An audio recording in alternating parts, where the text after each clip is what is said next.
सियावर रामचंद्र की, सियावर रामचंद्र की जय सिया राम।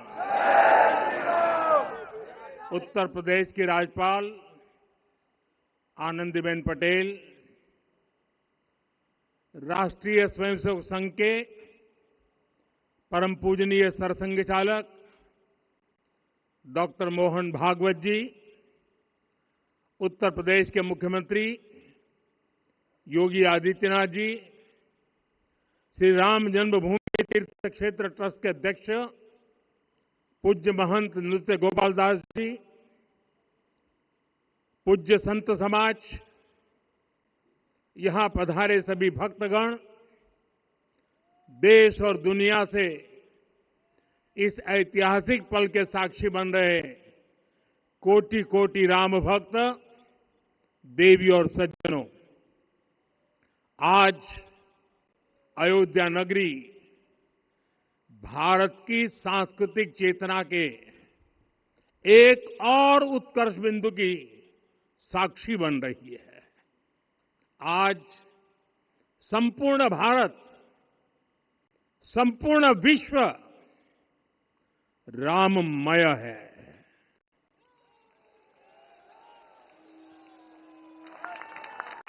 हर राम भक्त के हृदय में अद्वितीय संतोष है, असीम कृतज्ञता है, अपार अलौकिक आनंद है। सदियों के घाव भर रहे हैं, सदियों की वेदना आज विराम पा रही है, सदियों का संकल्प आज सिद्धि को प्राप्त हो रहा है। आज उस यज्ञ की पूर्णाहुति है जिसकी अग्नि 500 वर्ष तक प्रज्वलित रही। जो यज्ञ एक पल भी आस्था से डिगा नहीं, एक पल भी विश्वास से टूटा नहीं।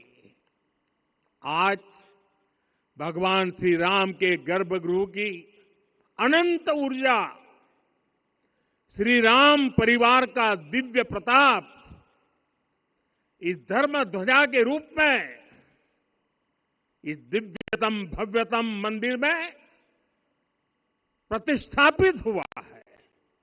और साथियों, ये धर्म ध्वजा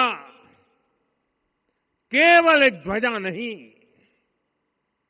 ये भारतीय सभ्यता के पुनर्जागरण का ध्वज है।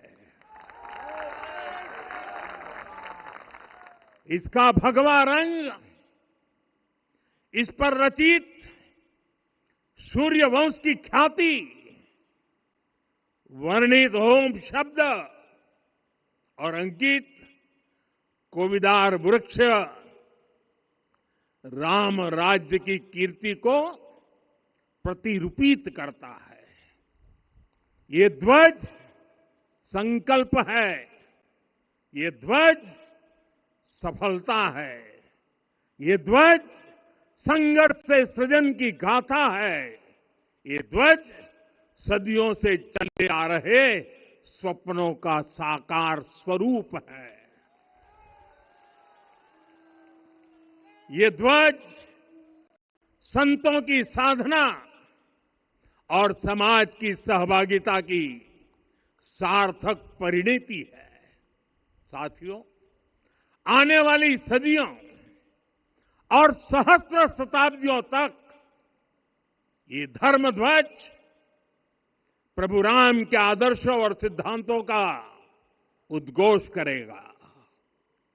ये धर्म ध्वज आह्वान करेगा, सत्यमेव जयते नानृतम, यानी जीत सत्य की ही होती है, असत्य की नहीं। ये धर्म ध्वज उद्घोष करेगा, सत्यम एक पदम, ब्रह्म सत्य धर्म प्रतिष्ठित, अर्थात सत्य ही ब्रह्म का स्वरूप है, सत्य में ही धर्म स्थापित है। ये धर्म ध्वज प्रेरणा बनेगा, प्राण जाए पर वचन न जाहिए, अर्थात जो कहा जाए वही किया जाए। ये धर्म ध्वज संदेश देगा, कर्म प्रधान विश्व रची राखा, अर्थात विश्व में कर्म और कर्तव्य की प्रधानता हो। ये धर्म ध्वज कामना करेगा, बैर न विग्रह आस न त्रासा, सुखमय ताही सदा सब आशा। यानी भेदभाव, पीड़ा, परेशानी से मुक्ति, समाज में शांति और सुख हो। ये धर्म ध्वज हमें संकल्पित करेगा, नहीं दरिद्र कोऊ दुखी न दीना, यानी हम ऐसा समाज बनाएं जहां गरीबी न हो, कोई दुखी या लाचार न हो। साथियों, हमारे ग्रंथों में कहा गया है, आरोपितम ध्वजम दृष्ट्वा ये अभिनंदनित धार्मिका ते अपि सर्वे प्रमुच्यते महापातक कोटि भी, यानी जो लोग किसी कारण मंदिर नहीं आ पाते और दूर से मंदिर के ध्वज को प्रणाम कर लेते हैं, उन्हें भी उतना ही पुण्य मिल जाता है। साथियों, ये धर्म ध्वज भी इस मंदिर के ध्येय का प्रतीक है। ये ध्वज दूर से ही राम लला की जन्मभूमि के दर्शन कराएगा और युगों युगों तक प्रभु श्री राम के आदेशों और प्रेरणाओं को मानव मात्र तक पहुंचाएगा। साथियों, मैं संपूर्ण विश्व के करोड़ों राम भक्तों को इस अविस्मरणीय क्षण की, इस अद्वितीय अवसर की हार्दिक शुभकामनाएं देता हूं। मैं आज उन सभी भक्तों को भी प्रणाम करता हूं, हर उस दानवीर का भी आभार व्यक्त करता हूं जिसने राम मंदिर निर्माण के लिए अपना सहयोग दिया। मैं राम मंदिर के निर्माण से जुड़े हर श्रमवीर, हर कारीगर, हर योजनाकार, हर वास्तुकार, सभी का अभिनंदन करता हूं। साथियों, अयोध्या वह भूमि है जहां आदर्श आचरण में बदलते हैं। यही वह नगरी है जहां श्री श्री राम ने अपना जीवन पथ शुरू किया था। इसी अयोध्या ने संसार को बताया कि एक व्यक्ति कैसे समाज की शक्ति से, उसके संस्कारों से पुरुषोत्तम बनता है। जब श्री राम अयोध्या से वनवास को गए तो वे युवराज राम थे, लेकिन जब लौटे तो मर्यादा पुरुषोत्तम बनकर के आए और उनके मर्यादा पुरुषोत्तम बनने में महर्षि वशिष्ठ का ज्ञान, महर्षि विश्वामित्र की दीक्षा, महर्षि अगस्त्य का मार्गदर्शन, निषाद राज की मित्रता,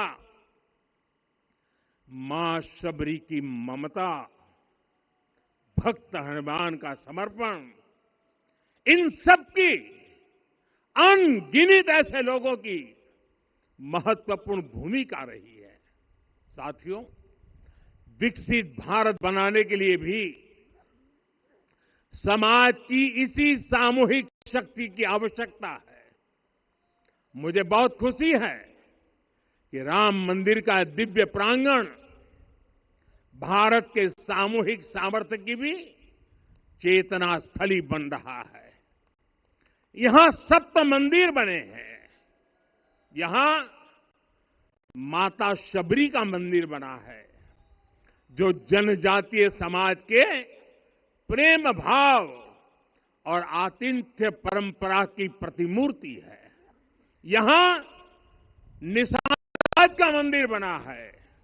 ये उस मित्रता का साक्षी है जो साधन नहीं, साध्य को, उसकी भावना को पूजती है। यहां एक ही स्थान पर माता अहिल्या है, महर्षि वाल्मीकि है, महर्षि वशिष्ठ है, महर्षि विश्वामित्र है, महर्षि अगस्त्य है और संत तुलसीदास है।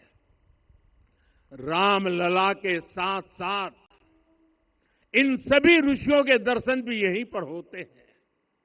यहां जटायु जी और गिलहरी की मूर्तियां भी है, जो बड़े संकल्पों की सिद्धि के लिए हर छोटे से छोटे प्रयास के महत्व को दिखाती है। मैं आज हर देशवासी से कहूंगा कि वो जब भी राम मंदिर आए तो सप्त मंदिर के दर्शन भी अवश्य करें। ये मंदिर हमारी आस्था के साथ साथ मित्रता, कर्तव्य और सामाजिक सद्भाव के मूल्यों को भी शक्ति देते हैं। साथियों, हम सब जानते हैं हमारे राम भेद से नहीं, भाव से जुड़ते हैं। उनके लिए व्यक्ति का कुल नहीं, उसकी भक्ति महत्वपूर्ण है। उन्हें वंश नहीं, मूल्य प्रिय है। उन्हें शक्ति नहीं, सहयोग महान लगता है। आज हम भी उसी भावना से आगे बढ़ रहे हैं। पिछले 11 वर्षों में महिला, दलित, पिछड़े, अति पिछड़े, आदिवासी, वंचित, किसान, श्रमिक, युवा, हर वर्ग को विकास के केंद्र में रखा गया है।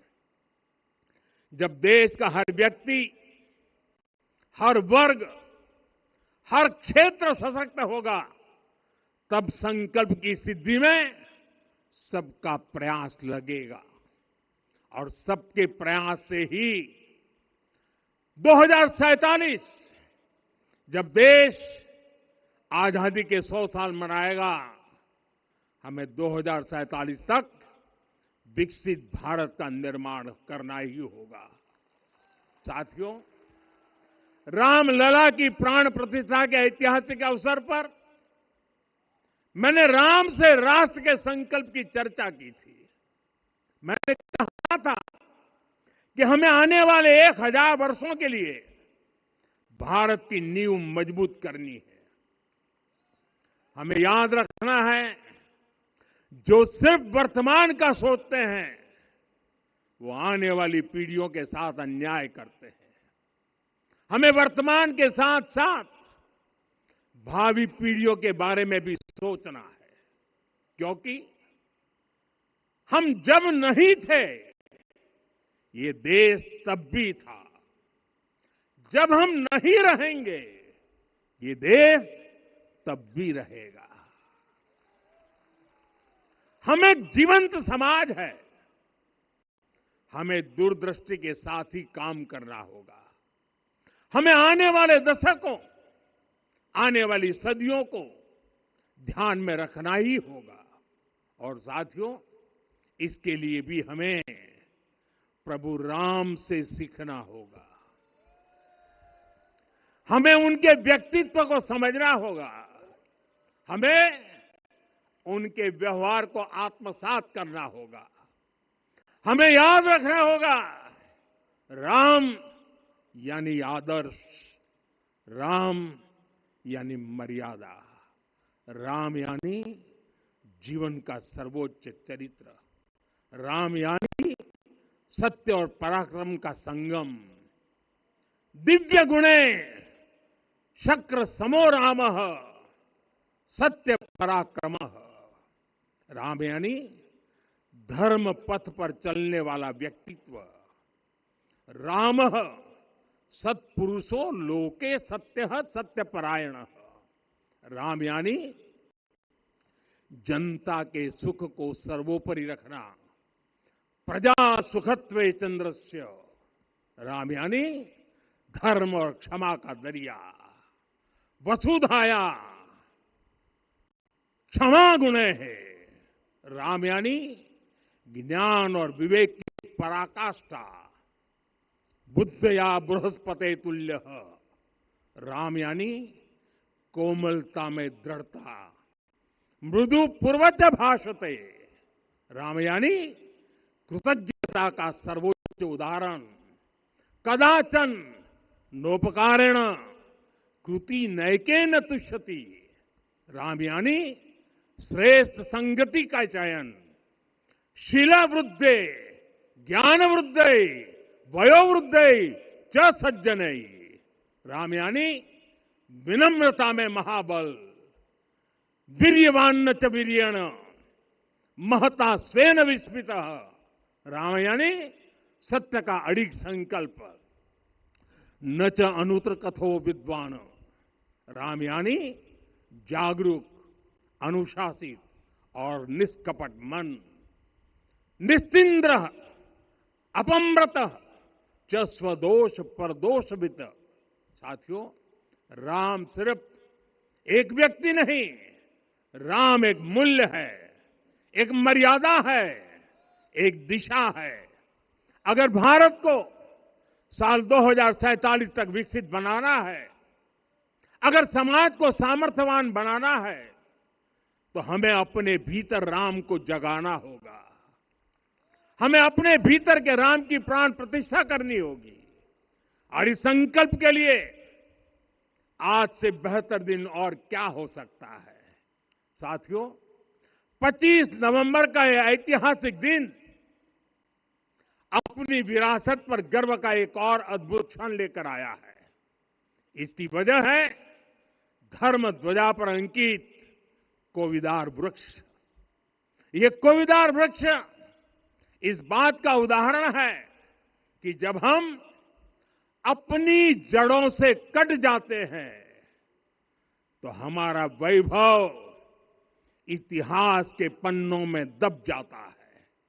साथियों, जब भरत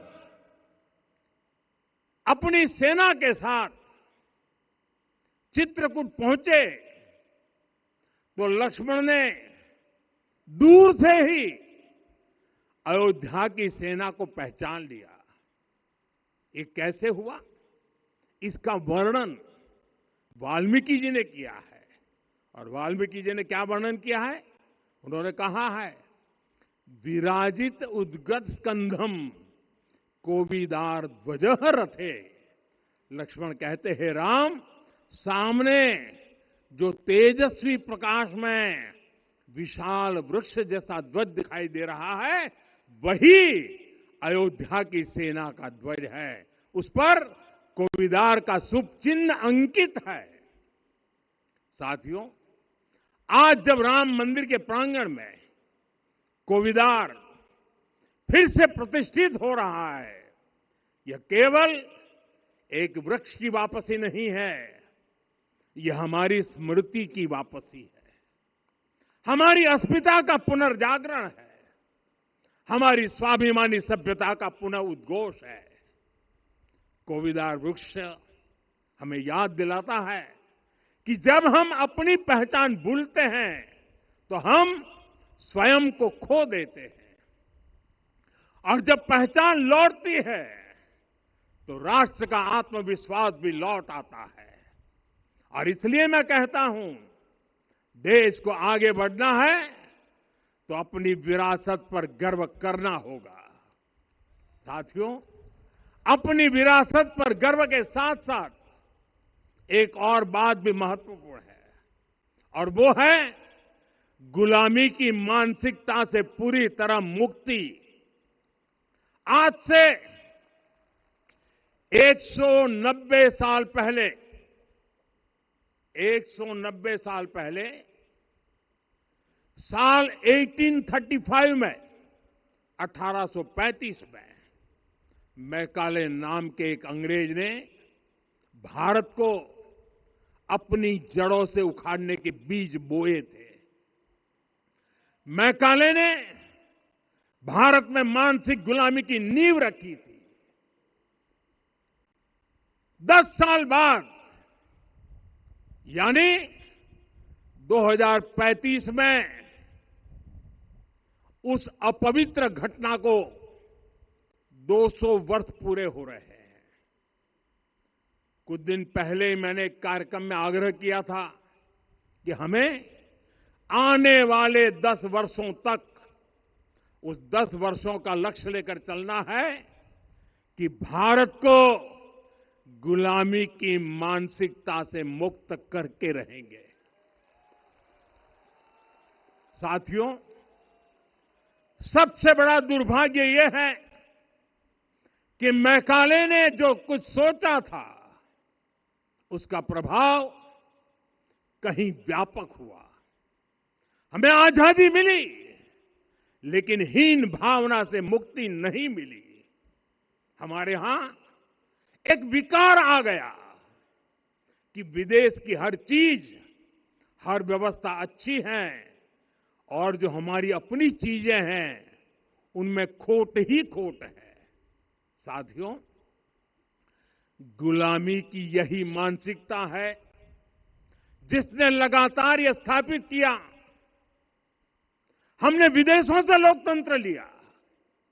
कहा गया कि हमारा संविधान भी विदेश से प्रेरित है, जबकि सच ये है कि भारत लोकतंत्र की जननी है, मदर ऑफ डेमोक्रेसी है। लोकतंत्र हमारे डीएनए में है। साथियों, अगर आप तमिलनाडु जाएंगे तो तमिलनाडु के उत्तरी हिस्से में उत्तीरमेरूर गांव है। वहां हजारों वर्ष पहले का एक शिलालेख है। उसमें बताया गया है कि उस कालखंड में भी कैसे लोकतांत्रिक तरीके से शासन व्यवस्था चलती थी, लोग कैसे सरकार चुनते थे। लेकिन हमारे यहां तो मैग्ना कार्टा की प्रशंसा का ही चलन रहा। हमारे यहां भगवान बसवन्ना, उनके अनुभव मंटपा की जानकारी भी सीमित रखी गई। अनुभव मंटपा यानी जहां सामाजिक, धार्मिक और आर्थिक विषयों पर सार्वजनिक बहस होती थी, जहां सामूहिक सहमति से निर्णय लिए जाते थे। लेकिन गुलामी की मानसिकता के कारण इस भारत की कितनी ही पीढ़ियों को इस जानकारी से भी वंचित रखा गया। साथियों, हमारी व्यवस्था के हर कोने में गुलामी की इस मानसिकता ने डेरा डाला हुआ था। अब याद करिए, भारतीय नौसेना का ध्वज सदियों तक उस ध्वज पर ऐसे प्रतीक बने रहे जिनका हमारी सभ्यता, हमारी शक्ति, हमारी विरासत से कोई संबंध नहीं था। अब हमने नौसेना के ध्वज से गुलामी के हर प्रतीक को हटाया है। हमने छत्रपति शिवाजी महाराज की विरासत को स्थापित किया है। और ये सिर्फ एक डिजाइन में बदलाव नहीं हुआ, ये मानसिकता बदलने का क्षण था। ये वो घोषणा थी कि भारत अब अपनी शक्ति अपने प्रतीकों से परिभाषित करेगा, न कि किसी और की विरासत से। और साथियों, यही परिवर्तन आज अयोध्या में भी दिख रहा है। साथियों, ये गुलामी की मानसिकता ही है जिसने इतने वर्षों तक रामत्व को नकारा है। भगवान राम अपने आप में एक वैल्यू सिस्टम है। ओरछा के राजा राम से लेकर रामेश्वरम के भक्त राम तक और शबरी के प्रभु राम से लेकर मिथिला के पाहुन राम जी तक भारत के हर घर में, हर भारतीय के मन में और भारतवर्ष के हर कण कण में राम है। लेकिन गुलामी की मानसिकता इतनी हावी हो गई कि प्रभु राम को भी काल्पनिक घोषित किया जाने लगा। साथियों, अगर हम ठान लें अगले 10 साल में मानसिक गुलामी से पूरी तरह मुक्ति पा लेंगे और तब जाकर के ऐसी ज्वाला प्रज्वलित होगी, ऐसा आत्मविश्वास बढ़ेगा कि 2047 तक विकसित भारत का सपना पूरा होने से भारत को कोई रोक नहीं पाएगा। आने वाले 1000 वर्ष के लिए भारत की नींव तभी सशक्त होगी जब मैकाले की गुलामी के प्रोजेक्ट को हम अगले 10 साल में पूरी तरह ध्वस्त करके दिखा देंगे। साथियों, अयोध्या धाम में रामलला का मंदिर परिसर भव्य से भव्यतम हो रहा है और साथ ही अयोध्या को संवारने का काम लगातार जारी है। आज अयोध्या फिर से वह नगरी बन रही है जो दुनिया के लिए उदाहरण बनेगी। त्रेता युग की अयोध्या ने मानवता को नीति दी। 21वीं सदी की अयोध्या मानवता को विकास का नया मॉडल दे रही है। तब अयोध्या मर्यादा का केंद्र थी, अब अयोध्या विकसित भारत का मेरुदंड बनकर उभर रही है। साथियों, भविष्य की अयोध्या में पौराणिकता और नूतनता का संगम होगा। सरयू जी की अमृत धारा और विकास की धारा एक साथ बहेगी। यहां आध्यात्म और आर्टिफिशियल इंटेलिजेंस दोनों का तालमेल दिखेगा। राम पथ, भक्ति पथ और जन्मभूमि पथ से नई अयोध्या के दर्शन होते हैं। अयोध्या में भव्य एयरपोर्ट है। अयोध्या में आज शानदार रेलवे स्टेशन है। वंदे भारत और अमृत भारत एक्सप्रेस जैसी ट्रेनें अयोध्या को बाकी देश से जोड़ रही हैं। अयोध्या वासियों को सुविधाएं मिले, उनके जीवन में समृद्धि आए, इसके लिए निरंतर काम चल रहा है। साथियों, जब से प्राण प्रतिष्ठा हुई है तब से लेकर आज तक करीब करीब 45 करोड़ श्रद्धालु यहां दर्शन के लिए आ चुके हैं। ये वो पवित्र भूमि है जहां 45 करोड़ लोगों के चरण रज पड़े हैं और इससे अयोध्या और आसपास के लोगों की आय में आर्थिक परिवर्तन आया है, वृद्धि हुई है। कभी अयोध्या विकास के पैमानों में बहुत पीछे थी, आज अयोध्या नगरी यूपी के अग्रणी शहरों में से एक बन रही है। साथियों, 21वीं सदी का आने वाला समय बहुत महत्वपूर्ण है। आजादी के बाद के 70 साल में भारत विश्व की 11वीं सबसे बड़ी अर्थव्यवस्था बना। 70 साल में 11वीं। लेकिन पिछले 11 साल में ही भारत विश्व की 5वीं सबसे बड़ी अर्थव्यवस्था बन चुका है। और वो दिन दूर नहीं जब भारत विश्व की 3री सबसे बड़ी अर्थव्यवस्था भी बन जाएगा। आने वाला समय नए अवसरों का है, नई संभावनाओं का है और इस अहम कालखंड में भी भगवान राम के विचार ही हमारी प्रेरणा बनेंगे।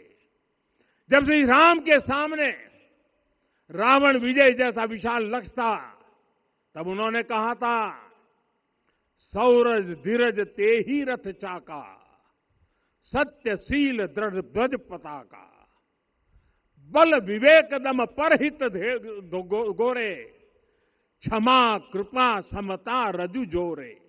यानी रावण पर विजय पाने के लिए जो रथ चाहिए, शौर्य और धैर्य उसके पहिए हैं, उसकी ध्वजा सत्य और अच्छे आचरण की है, बल विवेक संयम और परोपकार इस रथ के घोड़े हैं, लगाम के रूप में क्षमा दया और समता है जो रथ को सही दिशा में रखते हैं। साथियों, विकसित भारत की यात्रा को गति देने के लिए ऐसा ही रथ चाहिए, ऐसा रथ जिसके पहिए शौर्य और धैर्य हो, यानी चुनौतियों से टकराने का साहस भी हो और परिणाम आने तक दृढ़ता से डटे रहने का धैर्य भी हो। ऐसा रथ जिसकी ध्वजा सत्य और सर्वोच्च आचरण हो, यानी नीति नियत और नैतिकता से समझौता कभी न हो। ऐसा रथ जिसके घोड़े बल विवेक संयम और परोपकार हो, यानी शक्ति भी हो बुद्धि भी हो अनुशासन भी हो और दूसरों के हित का भाव भी हो। ऐसा रथ जिसकी लगाम क्षमा करुणा और संभाव हो, यानी जहां सफलता का अहंकार नहीं और असफलता में भी दूसरों के प्रति सम्मान बना रहे। और इसलिए मैं आदरपूर्वक कहता हूं, ये पल कंधे से कंधा मिलाने का है, ये पल गति बढ़ाने का है। हमें वो भारत बनाना है जो राम राज्य से प्रेरित हो, और ये तभी संभव है जब स्वयं हित से पहले देश हित होगा, जब राष्ट्रहित सर्वोपरि रहेगा। एक बार फिर आप सभी को बहुत बहुत शुभकामनाएं देता हूं। जय सिया राम, जय सिया राम, जय सिया राम।